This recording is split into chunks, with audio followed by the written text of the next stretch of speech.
Queen arrives at Parliament, monarch forced to sit alone as Prince Philip throne removed. The Queen arrived at the House of Lords for the state opening of Parliament, and, for the first time in her reign, she sat alone under the golden canopy. The death of Prince Philip and the ongoing coronavirus pandemic have marked significant changes to today's state opening of Parliament. During today's stripped-down ceremony, the monarch arrived in her royal car rather than on her carriage in full robes.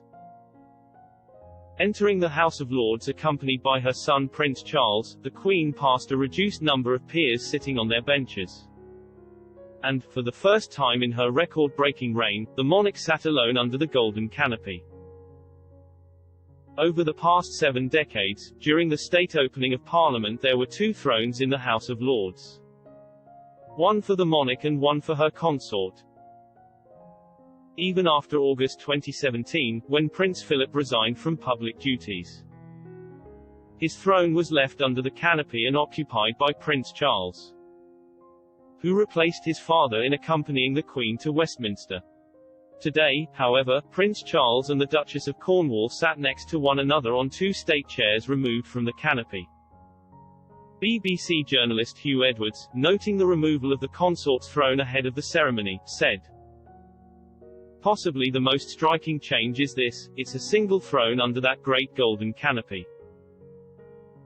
There used to be a pair of thrones for the Queen and her consort. This is where the Queen will be delivering her speech.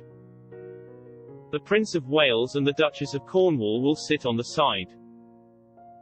Today marks the Queen's first public engagement outside of her home in Windsor since the funeral of Prince Philip on April 17. The Queen's arrival was preceded by the arrival of the imperial state crown.